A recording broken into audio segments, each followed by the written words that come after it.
Hey everyone, and welcome back to my channel. Today I want to share an exciting update. I want you guys to join me as I talk about my trip to Abuja, Nigeria's federal capital. I'll be sharing my experiences and the incredible people I met. In this video, I'll touch onto the sensitive and ongoing case involving Binance and the Nigerian government in Tigran's current situation. I will also share my perspective, thoughts, and what the future might hold. I hope you guys enjoy the video. Feel free to leave your questions, comments, and everything below. So, let's talk about my journey from Lagos to Abuja. Let me tell you, it was quite an experience. The moment I arrived at the domestic terminal of Lagos Airport, my flight was delayed. And it kept getting delayed and delayed, all for 8 hours. So I didn't complain much. I just accepted it as it was part of my adventure, journeying into Nigeria for the first time. I had to sleep at the airport from 8 p.m. to 3 a.m. This was actually due to weather conditions, so I'm not gonna blame the airline for it. It was just so unexpected because it hadn't rained like the whole day, and all of a sudden, close to departure, it just pours down like crazy, and we just couldn't take off. Yeah, so, but anyway, I arrived in Abuja early Saturday morning, and the sunrise was stunning. The most beautiful I've seen in Africa. The mountains, the views, the roads, it was all so breathtaking. Did you know that Abuja was mainly built in the 1980s? And it became Nigeria's capital in December 1991. It was built in 1990s to replace Lagos as the capital. So the shock I had just coming out of the airport and driving through these large roads, paved roads, nice bridge, nice infrastructure. It was so breathtaking. It was different because I was just in Lagos yesterday and it wasn't like that. And you could see the difference in these two cities, how it was planned, how they're developing it, and it was just breathtaking. I just loved my arrival into Abuja. So Abuja, like I said, is the capital. It's the national capital of Nigeria. It's the heart of the federal government's activities. It's home to key buildings such as the Presidential Palace, Aso Rock, the National Assembly, and the Supreme Court, as well as the Financial Central Bank of Nigeria and the Securities and Exchange Commission. Those are the entities that regulate crypto activities in the country. So the city is much calmer, more spacious, and cleaner. It has a more polished scenery than Lagos.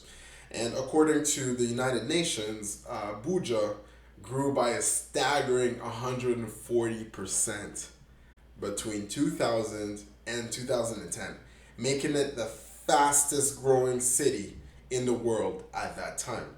So seeing this different side of Nigeria was really eye-opening, and I'm excited to share more about my trip with you.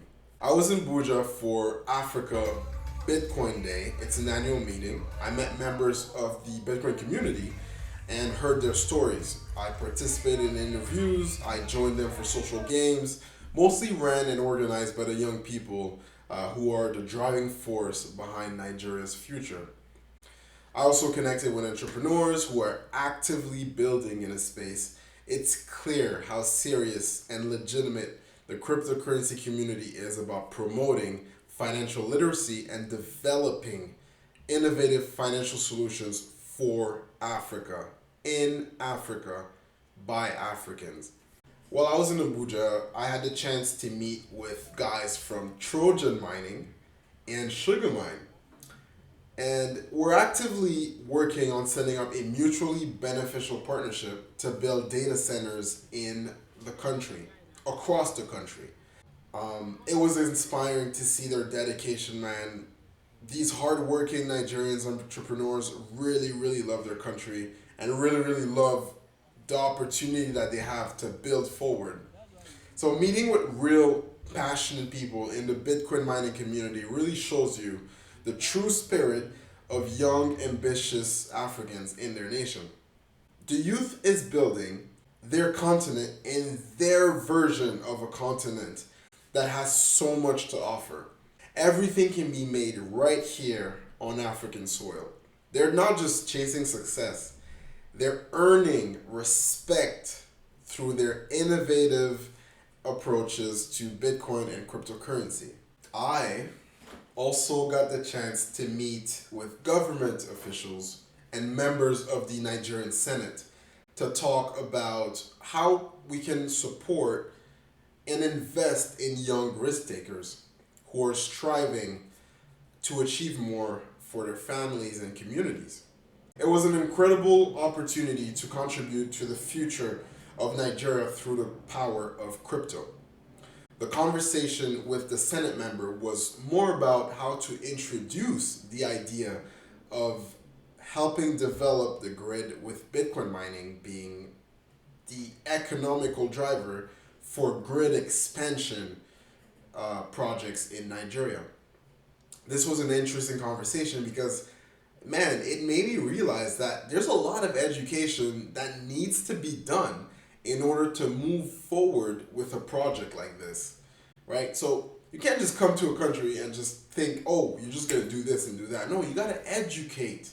You got to transfer that knowledge, educate people so that your project has a greater chance of success. Contrary to the popular outsider belief, the people outside, the West, the East, everyone outside of Africa, Nigeria is not a lawless state.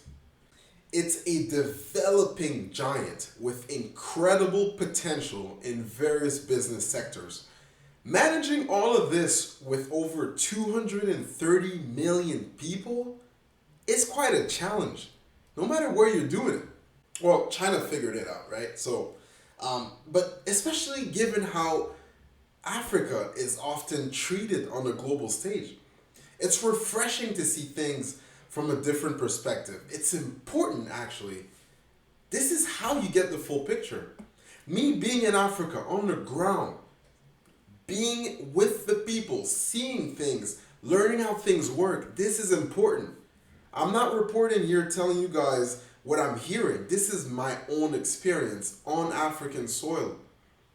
The purpose of my visit is to do my due diligence. You're not just gonna go somewhere and just think, oh, this is great, let me just start today. No. We're gonna do due diligence. And that is to help move my project forward, to help cement Nigeria as a leading hub for data centers and flare gas capture programs. So here's some quick facts. According to the National Nigerian Petroleum Corporation, Nigeria has abundant natural gas reserves with an estimated 200 trillion cubic feet of proven reserves. Utilizing flare gas for Bitcoin mining projects aligns with the Nigerian government's initiative to reduce gas flaring. We gotta reduce gas flaring, right? And promote economic utilization of gas resources in a way that benefits the country. So we can't go into policy making and all of the regulatory aspects without discussing the ongoing case between Nigeria and Binance. So this one is a bit tricky. It hits home a bit because I actually am an ex-Binance employee. I've worked for Binance as a market surveillance investigator. I did investigations for market manipulation and everything that comes into play when you trade online. And I have a good understanding of Binance's protocols and how things work with compliance on the inside. So this story it hits home a bit, and I gotta let you know that it is quite a sad story. But let's dive into it.